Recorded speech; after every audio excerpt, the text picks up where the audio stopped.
transformation. So up next, our first 7-minute speaker. So we've got Grace Corby, who's the SDR Manager. How do I pronounce it? Hokodo. I should have practiced that. Hokodo and the team are here. Where's the rest of the Hokodo team? There we go. Here in support. Good stuff. So she's going to be talking about SDR paths to progression and how to stay on track.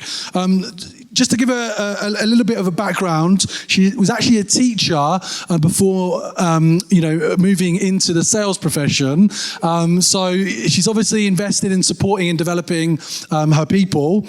And this year she recently joined to head up the team as the head of the SDR function and manages teams across London and Paris. She's got 7 minutes. First speaker, round of applause. Thank you very much.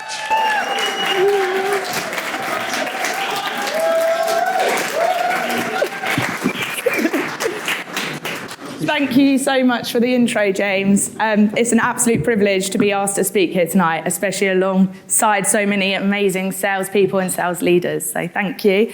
And also, big thanks to our co-host Elaine, because without Venetrix helping me find my first SDR role, I probably wouldn't be standing here this evening. So thank you.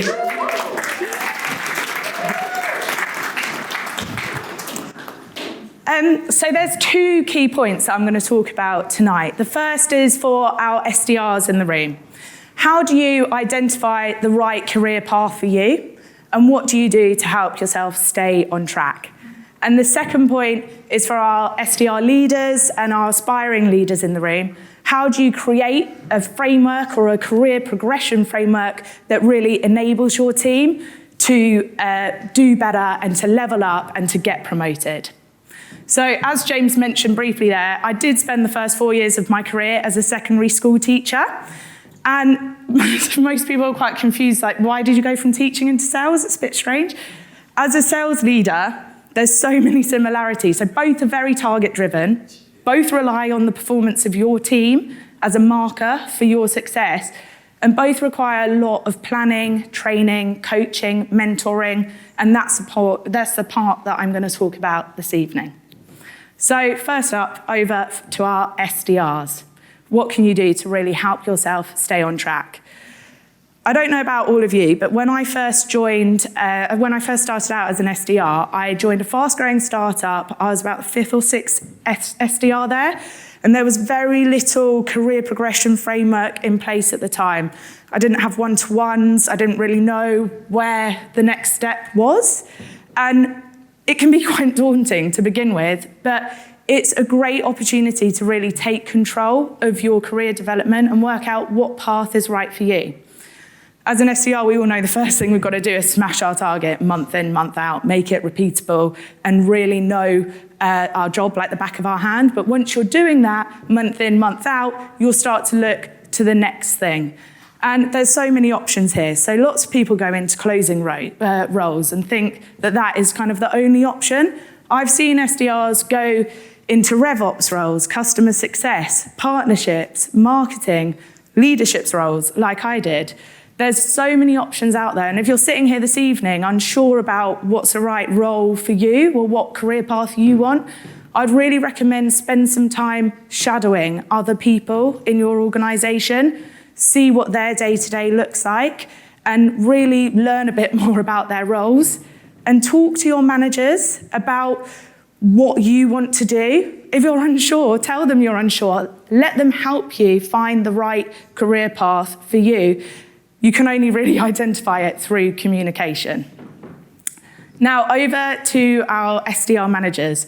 Once your SDRs know what they want to do, how do you enable them to get there?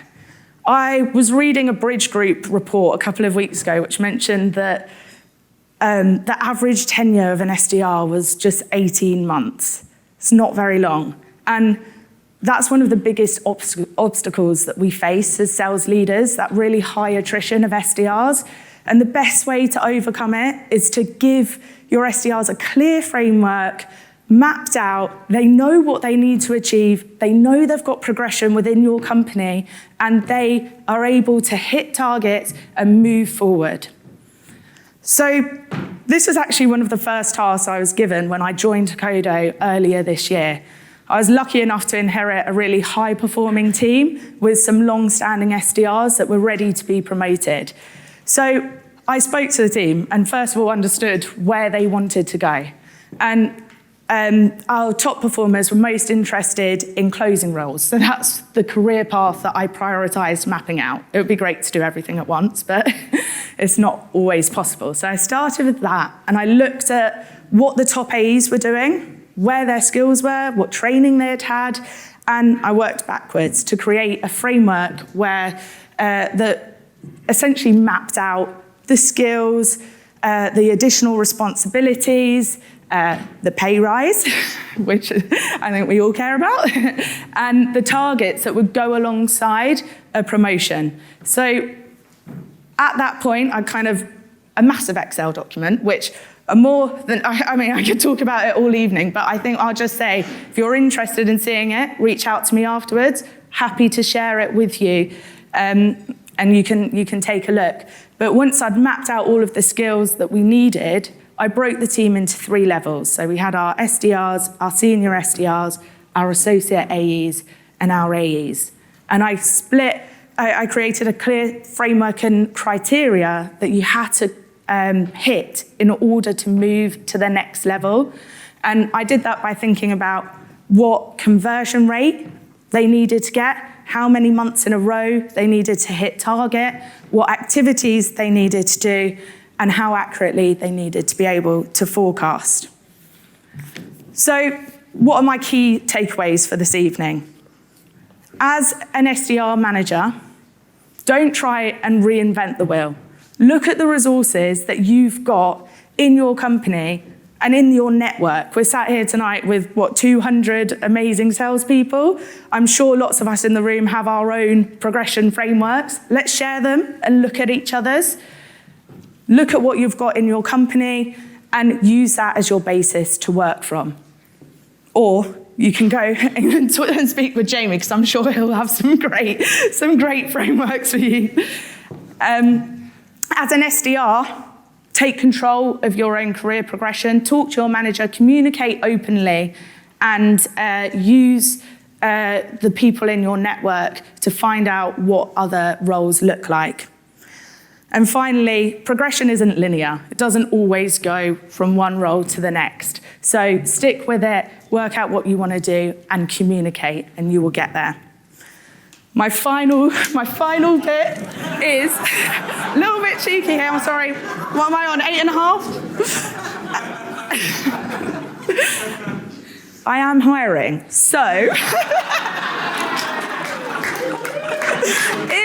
if you've enjoyed hearing a little bit about what we're developing at Hokodo, please come have a chat with me later. I've got 2 headcount for 2 SDRs. ASAP, come have a chat. Give it up for Grace, everybody.